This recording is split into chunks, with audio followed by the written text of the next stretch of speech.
All right, so this is going to be section, if you guys want to call it this, it's going to be 4.4, okay?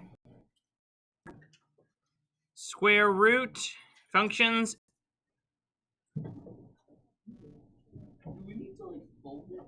Yeah, hold on, I'll show you guys how. Functions and inequalities. All right, that's what today's title is. So I know it was kind of messy written up there, sorry, but it's 4.4, square root functions and inequalities. Okay? Now, yes, you do need to fold it. You'll see there's a fold line right here. It doesn't really line up as good if you fold it there, so reality is just flip it over. You're going to take the left side of the page, you're going to fold it over hamburger style. So basically, you're right at the base of those letters, and then crease it. And there you go. This is your booklet for today. That's what it should look like.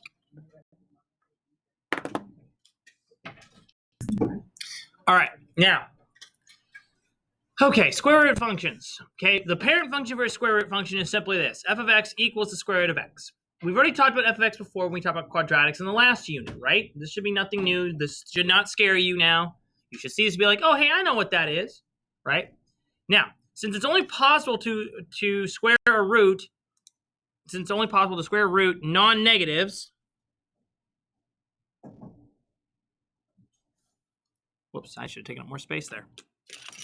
Okay, but non-negative values, the domain of the square root function is always x is greater than 0. Okay? So, just so you understand what that just said, it's since you can't plug in a -1 or -2 or -3, you can only plug in positive x values. That means all values that are greater than or equal to 0 are good to go. You can't plug 0 into a square root. It's perfectly fine. It'll work. It just gives you 0. But in this case, that's very important. Why? Because as we're about to see when we graph them, that is reflected on the graphs, guys. Like, boom, boom, 1 to 1, okay? Inequalities are great for determining how graphs are going to start and end because they basically tell you what values are allowed into the function because that's what's allowed on the line, okay? Now, a few things to keep in mind down here, okay? Graphing square root functions. Set the radicand, we all know what the radicand is, right? The expression under the square root tells you equal to the first several perfect squares. 0, 1, 4, 9, 16. Okay, so basically, pick numbers that are perfect squares. Okay, notice that we would plug in 1 or 0 or 2 or 3 into a function to determine what y would be. When you do square roots, rig the game. Put perfect squares in there. It's perfectly fine. If you put 1 or 2 in there, or if you put 2, 3, 6, and 8 in there, you'll still get an answer. It's just going to be a decimal because it'll be an imperfect square root, or it won't perfectly square, right? Then find the value of x that would make the radicand equal each of those perfect square numbers. Okay, so basically, so that way you'd figure, okay, well, square root of 16 is 8. So that means I'm going to go over to essentially when f of x equals 8. There it is, right? If you're plotting the line. Create a table of values using the x's. And finally, graph the ordered pairs from your table. Okay, so let's go ahead and try one of these now that we at least have the steps are going to involve, okay? So go ahead and open this up. All right, and there's our first set of data that we're going to look at.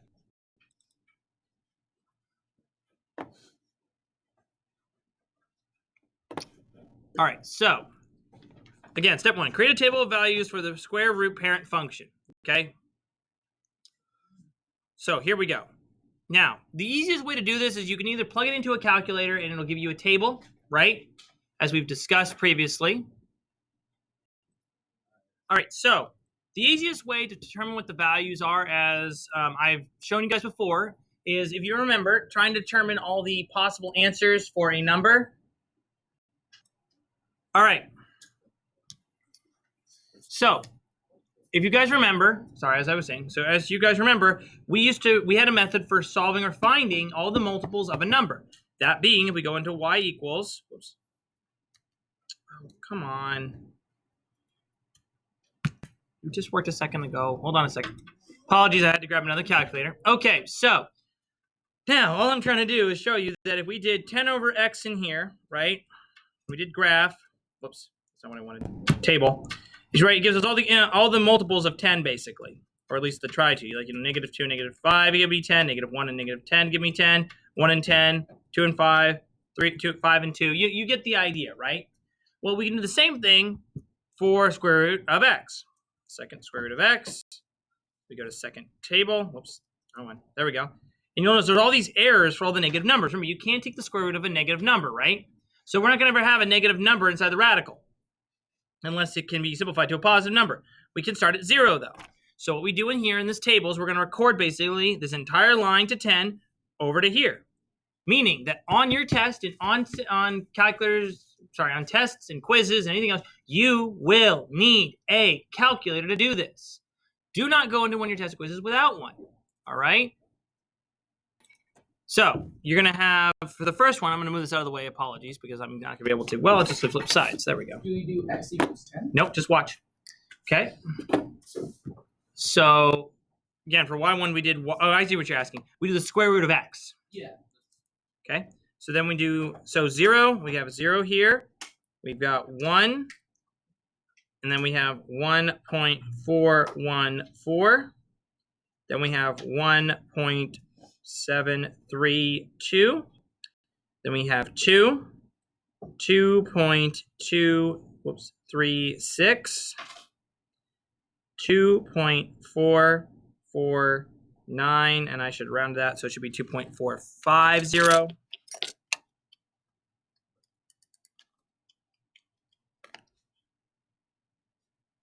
How did you get to the table set? The table here, Yeah. Second graph. And then we have 2.646, 2.828, 3, and 3.162. So there you go. So there's how, so we're basically just copying this, the first set of 10 over into here. I'm going to pull that out of the way so we can have a better view of this. So create a table of values for the square root parent function. Check. We did that. Okay. Which values of x produce a nice values for y, i.e. perfect squares? Yes. 2.236. Sorry. I will rewrite that one. I know it came out messy. Sorry. So that is 2.236. I don't know if that's any better, but there we go. Okay. All right. So then the next thing we need to ask ourselves are which values, nice values. Okay. Well, those are your perfect squares. Those are 0, 1, 4, and 9. Okay, those are your perfect squares. It's easy to graph perfect squares. You should start to understand the fact then that it will be the best way to do these is to plug in perfect squares and then therefore get your y's. Okay. Now, what do all these values have in common? Easy.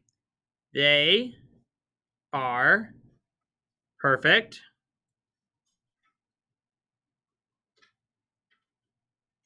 squares. That's it. They're perfect squares. Okay? Now, that was the easy part. Now comes the hard part.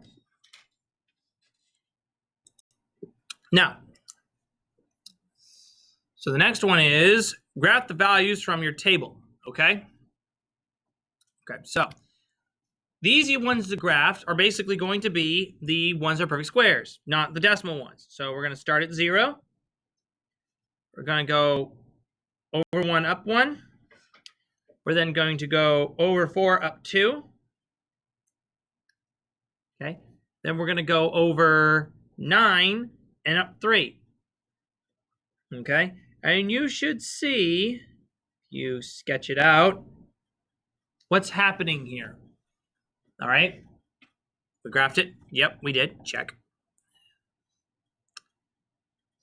Now, how would you describe this graph or the shape of the graph? In upward swooping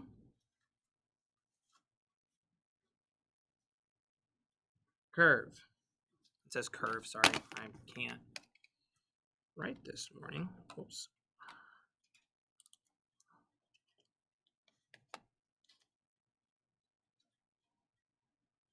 Upward swooping curve. So think like basically, I don't know, if you're like launching essentially a missile across the battlefield, right?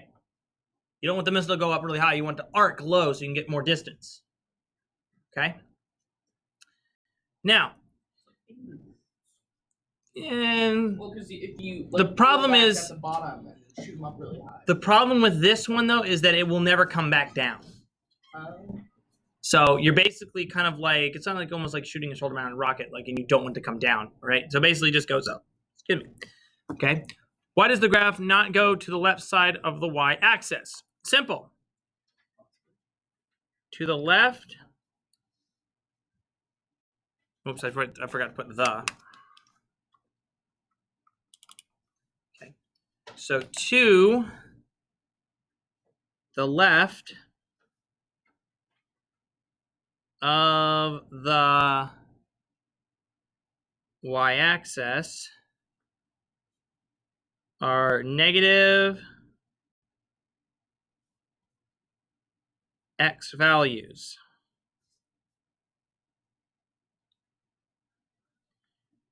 No real number, or sorry, no real values exist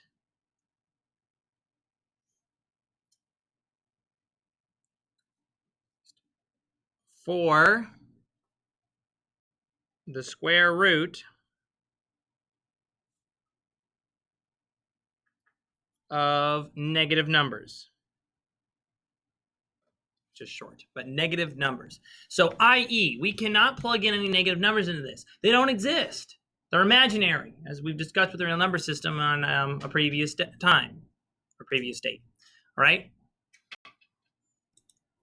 All right, now let's go ahead and do an example. All right? All right, so let's go and take a look at one example. Let's take a look down here at this one, where it is, I'm gonna move the camera a bit closer if I could try for this. Okay, graph f of x is equal to x plus 7, okay? So our radicand, or what's underneath the radical, right, is x plus 7. So realistically, we need to first calculate what the value is going to be underneath the radical, then take the square root of it, right?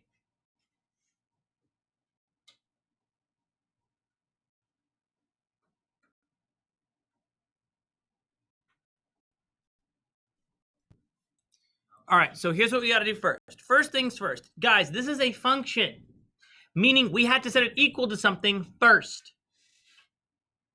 I.e., we have to set it to equal to 0, then 1, then 2, then 3. Okay, so what we have to do is we have to set this equal to basically 0, 1, 2, 3, 4, and 5, and so on. The problem is it has a square on it.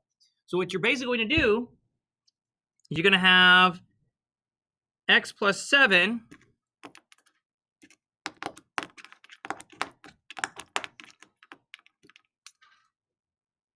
equal to 0. Now, keep in mind, you have to square both sides. Square both sides. Okay, before you start doing this. So I'm not going to show that step, but what I'm basically doing here is I pre-squared both sides. 0 squared is 0, so I don't have to worry about anything. Okay, then you would subtract x from both sides, and you would get x equals, subtract 7, negative 7. So you put negative 7 into here. Okay? And that's perfectly fine. Why? Because negative 7 plus 7 is 0. Square root of 0 is 0. The next one, we have x plus 7 equals 1.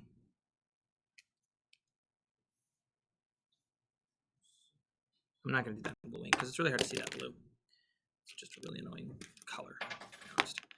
All right. Now, that means that we can go ahead and simplify both sides. But remember, there was already a square taken ahead of time, but that square didn't yield anything. So that means that we would just subtract 7 from both sides, and we get x equals negative 6. We get negative 6, and we get 1. The next one, we have, let's see, x plus 7, all right, equals 4. All right, now here's why it equals 4, okay, is remember, I square both sides. So I'm basically, you should see 0, 1. This is technically 2, but it's been squared. You guys see the pattern going on here? So whereas with x and y where, 1, 2, 2, 3, 2, 2, 3, 3, 4, 4, if there's a slope of 1, in this case, we have a square sloped, essentially. So instead of going up by 1, 2, 3, we're going up by 1, 4, 9, and so on, okay? I.e., it's basically taking the squares and setting them equal to a shift of 7, okay? So we have then x equals -3. So this would be -3, this would be +2, because -3 plus 7 is 4, 4 squared is 2. Okay, the next one, we have x plus 7 equals 9. So that means that x equals 2. So we have 2 and 3. And finally, we have x plus 7 equals 16. So we have x equal 9. So we have 9 and 4. Okay? Now, if we graph this, we're starting over at -7. 1, 2, 3, 4, 5, 6, 7. Okay? Going up over 1. Then over 3, up 1. Then, let's see, we'll go over to 2, and then 1, 2, 3. Then over to 9. And then 1, 2, 3, 4. So what you should notice, if you compare this to the parent function up here, it's shifted to the left 7. Okay? Same arc, same curve, same slope. I like a better word, slope. Okay? Now, let's ask yourselves another question.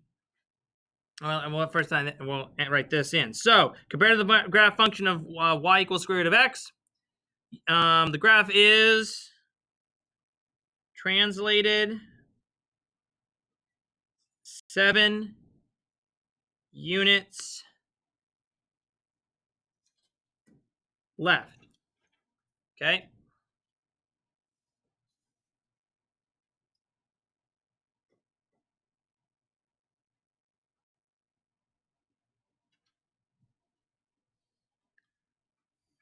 So, the domain would be x square root of -7. The range would be y is greater than or equal to 0. I.e., y being, well, not all real numbers. It has to be all numbers that are greater than or equal to 0. So these are just inequality statements. All right, so we're going to do one other example real quick. I'm going to have to fold this back onto itself because I don't have enough space up here to keep it underneath camera. There we go. All right, so let's look at this last one. Okay, graph y equals 2 square root of x minus 4. So first thing you should notice is there is our square root function, which means that's the radicand, x minus 1.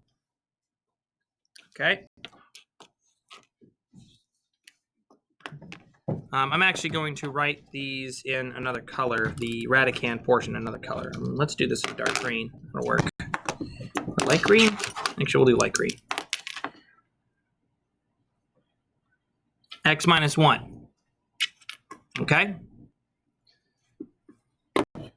I'm going to also bring down the darkness and focus again. Whoops. That's not what I wanted. There we go. That's what I wanted. All right, x minus 1. So that's what we're going to be dealing with. So we're going to do x minus 1 equal to 0. So we get x equals 1. So we have 1 and -4. Why? If we plug 1 back into here, x minus 1 is 1 minus 1 is 0. Square root of 0 to 0. 2 times 0 is 0. So you have -4 left over. So you're basically plugging in the value from here back into here to get your answer here. Okay, it's an out machine. In and out machine. Sorry. Okay. So let's go ahead and now do this for the whole row. So we have x minus 1, x minus 1, x minus 1, and x minus 1. Okay. Set them equal to, we have 0. We've got 1, 4, 9, and 16. So x minus 1 equals 1. 1 minus 1 is, 1 plus 1 is going to give me x equals 2. So it's going to be 2 and negative 2. 2 minus 1 is 1. The square root of 1 is 1. 2 times 1 is 2. Minus 4 is negative 2. The next one, x minus 1 equals 4. Add 1 to both sides, we get x equals 5. That goes into here. 5 goes back into here. 5 minus 1 is 4. 4 square rooted is 2. 2 times 2 is 4, and 4 minus 4 is 0. I.e., right here, this is our, I'll circle it in dark green. This right here is our y-intercept. No, x-intercept, my bad. That's our x-intercept. That's really good. Something familiar, something we know we can latch on to. Okay, we keep going. Add 1 to both sides, x equals 10. Plug 10 in. 10 minus 1 is 9. 9 square rooted is 3. 2 times 3 is 6. And 6 minus 4 is 2. And finally, add 1 to both sides. X equals 17. Oh boy. 17. 17, we plug 17 to here. Don't freak out. It actually simplifies beautifully. 17 minus 1 is 16. Square root of 16 is 4. 2 times 4 is 8. 8 minus 4 is 4. Now you're getting it. I'm going to give some feedback. Let's graph it. So we're going to go over 1, down 4. So he's starting right there. Then we go over 2, down 2. So he's right here. Then we're going to go over 5. 1, 2, 3, 4, 5. Right there. Then we're going to go over 10 and up 2. And we can't put the last point on the graph. That's okay. We don't need to. We got a general idea of where it's going. Okay? And there it is. Now, something you should notice. On the previous problem, the range was y is greater than or equal to 0. But the thing is, we've moved this thing down. We've translated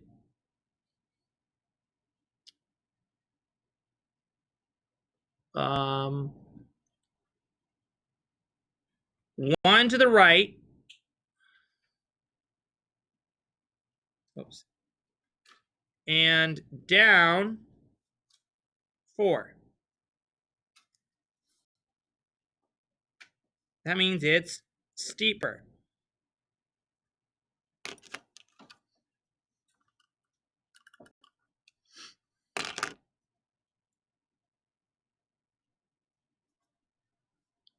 Okay.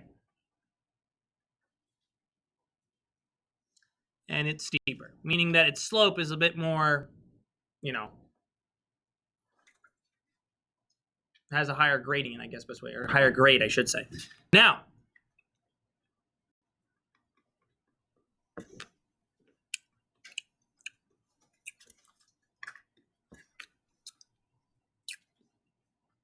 the domain then would be x is greater than or equal to 1. That's as far as left as we can go. So basically, your domain is decided by the farthest left x value. That's the number you plug in. In the previous case, I'll flip over real quick, it was -7. In this case, it is 1. All right, look to this number here to get this answer. The range is a number right next door. Y is greater than or equal to -4. And it will always be greater than or equal to. You will never write less than on these things. Why? We don't want negative values. Don't plug them in, please. All right? Plus -5 in this case wouldn't give you a perfect square. It would be ugly, and nobody wants to deal with that.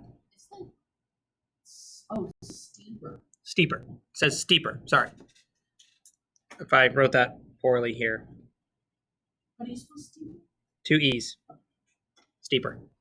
I still can't write it pretty. I'm sorry. All right. So that concludes the notes on this section. Hopefully you found those useful. There are practice problems for you guys to do on Schoology. I want you to do them in your notes. If you need graph paper, I believe I have some in the back. If not, make some graphs inside of your notes and make sure you tape the graph paper in, cut them out, whatever. And I want you to basically put down all this information for each one. I want the table, I want the domain, I want the range, and I want the translation from what would be the parent function. Do all of these things. You need the practice with these guys, all right? All right, good luck.